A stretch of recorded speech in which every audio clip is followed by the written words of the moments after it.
জনগণও চায়, রাজনৈতিক দলগুলিও চায়।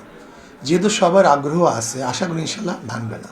3-4-5 দিনের মধ্যে ইনশাল্লাহ আশা করি সমাধান হওয়া সম্ভব এবং হবেও বটে। আমরা এমন করে সিলেকশন করব আসনগুলো, প্রার্থী এমন করে দেব যে তিনি যাতে এখানে উইন করতে পারে।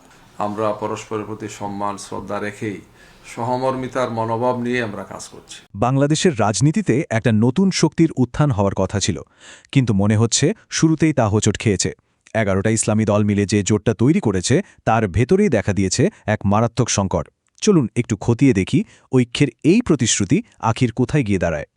তাহলে প্রশ্নটা কি, এই জোট কি সত্যিই একটা নতুন রাজনৈতিক শক্তি হিসেবে মাথা তুলে দাঁড়াতে পারবে, নাকি তাদের একতার স্বপ্নটা শুরুতেই ভেঙে চুরমার হয়ে যাবে?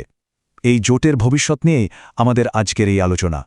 ছোট বড় মিলিয়ে 11টা দল, সংখ্যাটা কিন্তু মোটেও কম নয়, তাই না? আর এটাই বুঝিয়ে দেয় যে তাদের লক্ষ্যটা বেশ বড়।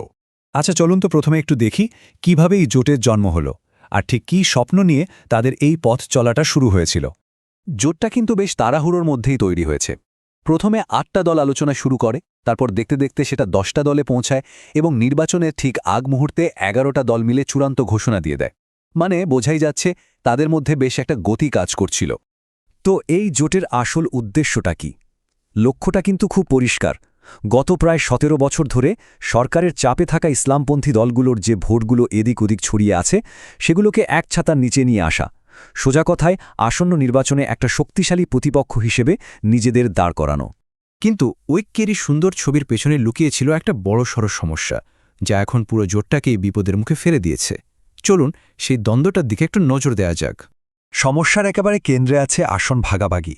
দেখুন, একদিকে জামায়াতে ইসলামী চায় 180 থেকে 185টা আসনে প্রার্থী দিতে, অন্যদিকে ইসলামী আন্দোলনের দাবি 100টারও বেশি আসন, অথচ তাদের প্রস্তাব দেওয়া হয়েছে মাত্র 40টার মতো আসন। এই বিশাল ব্যবধানটাই কিন্তু চরম সংকট তৈরি করেছে। আর এই মতবিরোধের ফল কি হল? একেবারে হট্টগোল কাণ্ড। মনোনয়নপত্র জমা দেওয়ার দিন দেখা গেল একই আসনে জোটের ভেতর থেকেই একাধিক প্রার্থী দাঁড়িয়ে গেছেন। এতে তো সবার সামনে তাদের ভেতরের ঝামেলাটা পরিষ্কার হয়ে গেল, আর পুরো ব্যাপারটা নিয়ে একটা অনিশ্চয়তা তৈরি হল। তবে ভালো খবর হলো, সম্প্রতি এই অচলাবস্থার বরফ গলতে শুরু করেছে বলে মনে হচ্ছে। দুই পক্ষই এখন একটু নরম হয়েছে, সমঝোতার দিকে এগোচ্ছে। যেমন ধরুন, ইসলামী আন্দোলনের নেতা মোহাম্মদ ফজলুল করিমের এই কথাটা।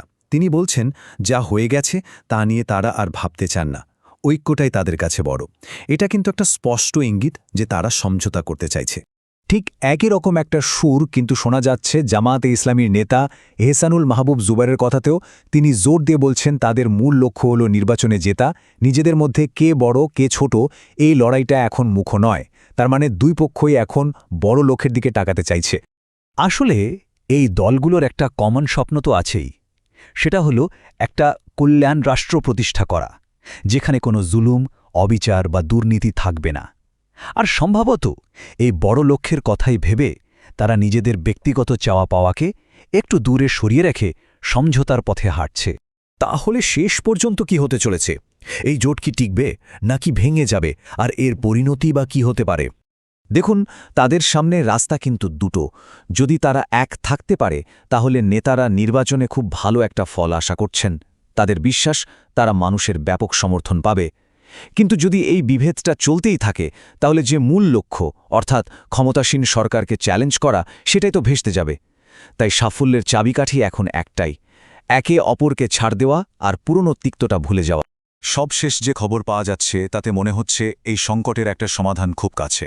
আশা করা হচ্ছে আর কয়েকদিনের মধ্যেই জোটের তরফ থেকে প্রার্থীদের একটা ফাইনাল ঐক্যবদ্ধ তালিকা আমরা দেখতে পাব, যা এই দ্বন্দ্বের একটা ইতি টানবে।